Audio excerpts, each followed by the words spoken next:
많은 분들이 영화를 보면서 혼란스러우셨을 겁니다. 분명 아서가 저지르고 있는 행위는 명백한 폭력인데도 자신도 모르는 사이에 그가 폭력으로 각성을 해나가는 그 과정을 응원하기 시작하셨을 테니까요. 도대체 폭력이 어떻게 하면 이렇게까지 아름다워질 수가 있는 걸까요? 이 영화는 우리가 기존에 가져왔던 감각들을 한순간에 뒤집어버리며 우리에게 카타르시스와 죄책감을 동시에 안겨주고 있습니다. 오늘은 우리가 느꼈던 이 감정의 정체가 무엇인지에 대해 말해보려 합니다.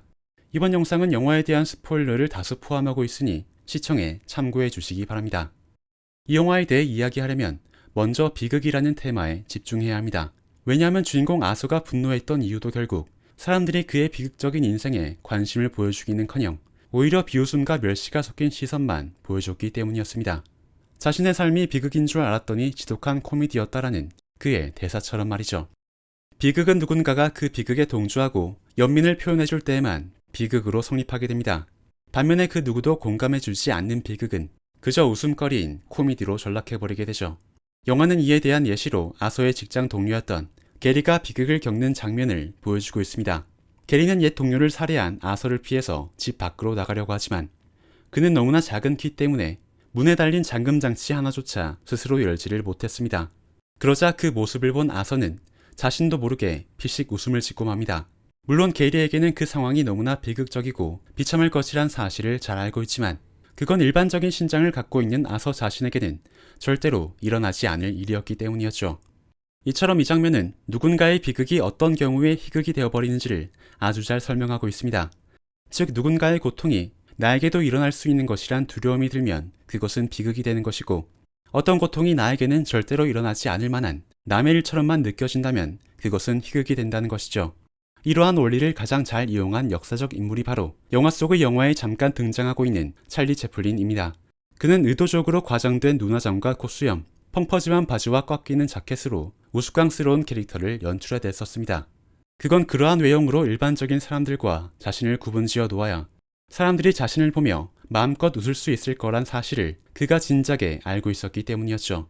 인생은 멀리서 보면 희극이지만 가까이서 보면 비극이다라는 찰리 채플린의 그 유명한 말은 바로 상대방의 고통을 들여다볼 수 있는가의 여부에 따라 희비극의 차이가 결정된다는 그러한 원리를 압축적으로 담아내고 있습니다.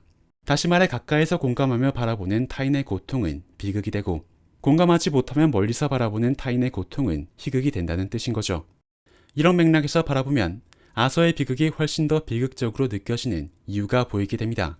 그 당시에 그 누구도 그의 고통을 가까이서 바라보며 공감하려 하지 않았기에 결국 그의 고통은 세상이 비웃기 좋은 희극으로 취급당하게 될 뿐이었습니다.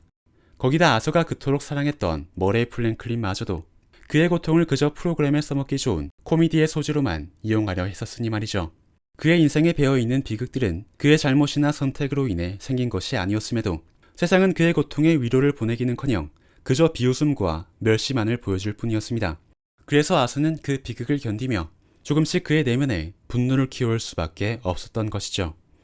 하지만 아서에겐 그 분노를 표출하는 것조차도 쉽게 허락되지가 않았습니다. 그는 길거리에서 아무 이유 없이 자신을 구타하는 이들에게도 그리고 어떻게든 트집을 잡아내려는 사장과 누명을 씌우려는 직장 동료에게도 차마 분노를 표현해내지 못했었습니다. 왜냐하면 누군가에게 분노하려면 그에게 대적할 만한 힘도 함께 갖추고 있어야 하기 때문입니다.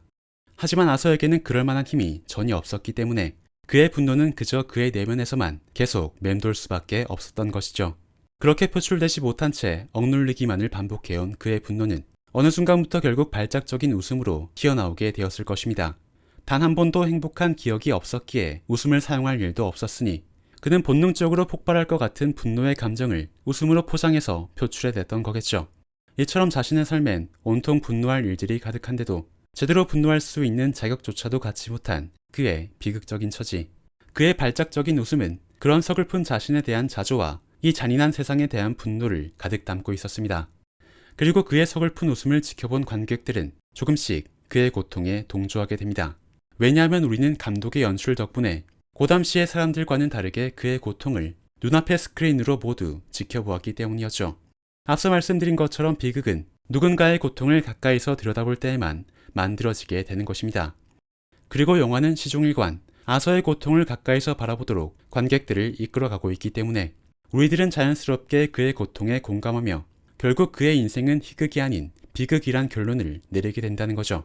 이렇듯 영화는 관객들이 아서의 비극에 동조하도록 조금씩 유도해 왔습니다. 그리고 관객들이 아서에게 닥쳐오고 있는 이 모든 비극들이 부당하다고까지 생각하게 될 즈음에야 드디어 가장 위험한 마지막 카드를 꺼내들었습니다. 비극 속에서 키워온 아서의 분노는 결국 폭력으로 귀결되었습니다. 그리고 바로 이 지점이 우리가 조커라는 폭력적 인물에게 완벽히 동조하기를 주저하게 만드는 부분이겠죠. 하지만 여기서 중요한 건 아서가 최초로 폭력을 사용했던 그 지하철 사건조차도 그가 모든 것을 의도하고 계획해서 이루어진 일이 아니었다는 겁니다. 즉 여기에는 어느 정도의 우연과 어느 정도의 의도가 뒤섞여 있었다는 것이죠. 만약 아서가 품 안에 총을 숨긴 채 오늘은 반드시 누군가를 죽여야겠다는 의도를 갖고 거리를 배회하다가 마침내 계획적으로 살인사건을 일으켰다면 우리가 갖게 될 반응은 전혀 달랐을 것입니다. 아서의 손에 권총이 들어오게 됐던 과정과 그가 자신을 지키기 위해 살인까지 하게 됐던 그 상황들은 절대로 그가 의도하고 계획한 것들이 아니었습니다. 그래서 관객들은 그의 폭력을 보면서 이건 어쩔 수 없이 벌어진 일이었다라는 감상을 얻고 부당한 세상에 저항할 수 있는 유일한 수단이 폭력이라는 사실을 깨닫게 된 아서의 모습에서 아이러니한 해방감을 맛보게 되었던 것입니다.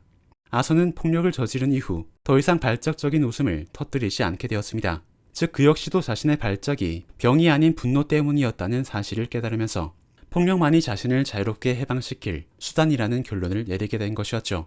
그리고 영화는 아서가 그런 결론으로 이르게 된 그 과정 자체가 비극이라는 사실을 끊임없이 환기시키려 합니다. 영화는 절대로 그의 폭력을 미화하지 않았으며 고담시를 상징하는 토마스 웨인과 머레이 플랭클린 그리고 아서를 둘러싼 모든 인물들이 그에게 다른 기회를 주지 않았던 것이 진정한 비극임을 보여주고 있죠. 영화가 초점을 둔 것은 아서의 폭력 그 자체가 아니라 아서를 폭력으로 내몰았던 고담이라는 이 사회의 잔혹함이었습니다. 그러니 우리가 실제로 응원했던 것 역시 아서의 폭력 그 자체라기보다는 불평등과 부당함으로 가득 찬 고담이라는 이 사회의 전복에 더 가까운 것이었을 겁니다. 아서의 폭력이 아름답게까지 느껴졌던 이유는 그것이 특정 개인만을 향한 폭력이 아니라 결국 비극을 양산하는 이 세계의 부당함에 대한 폭력이었기 때문일 것입니다. 그래서 이 세계를 대표하는 토마스 웨인이 아서의 실제 아버지인지 아닌지는 이제 더 이상 중요한 문제가 아니게 됐습니다. 우리 눈에 그런 비겁한 자들은 광대에 불과하죠라는 말을 하며 그는 사회에서 도태된 아서 같은 이들을 철저히 배제할 것임을 선언했었습니다. 그리고 그가 내뱉었던 그 말은 고담의 수많은 광대들을 탄생시키는 결과로 이어지고 말았죠. 즉 토마스가 아서의 실제 아버지가 아니라 하더라도 결과적으로 그는 아서가 진정한 광대로 다시 태어날 수 있도록 도와준 아버지의 역할을 했었다는 것입니다. 결국 광대가 되며 세상을 등진 아서는 더 이상 남을 웃기기 위한 조크가 아닌 자신만을 위한 조크를 하기로 결정합니다. 그가 마지막에 정신 상담 장면에서 조크가 하나 떠올랐다고 말하면서도 그게 뭐냐는 상담사의 질문에 너는 이해하지 못할 거라고 다짐하기 중얼거렸던 것은 이 세계에 속하기 위해 그가 해왔던 그 고달픈 노력을 더 이상 하지 않게 됐음을 보여주는 장면이었죠. 아서가 코미디언이 되기 위해 처음 생각했었던 예명은 카니발이었습니다. 그런데 갑자기 그 예명을 사용하는 가수가 등장해서 아서는 어쩔 수 없이 다른 예명을 생각해야만 했죠.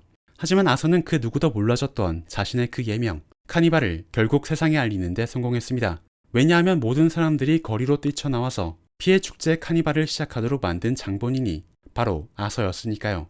이렇듯 영화는 결과적으로 꿈을 이뤄낸 아서의 모습으로 마지막을 장식하고 있지만 해방감에 춤을 추는 아서의 모습은 여전히 어딘가 비극적으로 보이기만 했습니다. 적어도 이 영화에서만큼은 그의 폭력이 아름답게 느껴졌지만 우리는 앞으로 그의 폭력이 결국 변질되어 갈 것임을 이미 알고 있기에 그에게서 비극적인 감상을 느낄 수밖에 없었던 걸지도 모르죠. 영화를 보면서 느낀 감정이 도대체 무엇인지 저 자신조차도 혼란스러워하며 극장을 나왔었습니다. 조커를 보고 같은 혼란함을 느끼셨을 분들에게 조금이나마 도움이 되기를 바라며 이 영상을 만듭니다.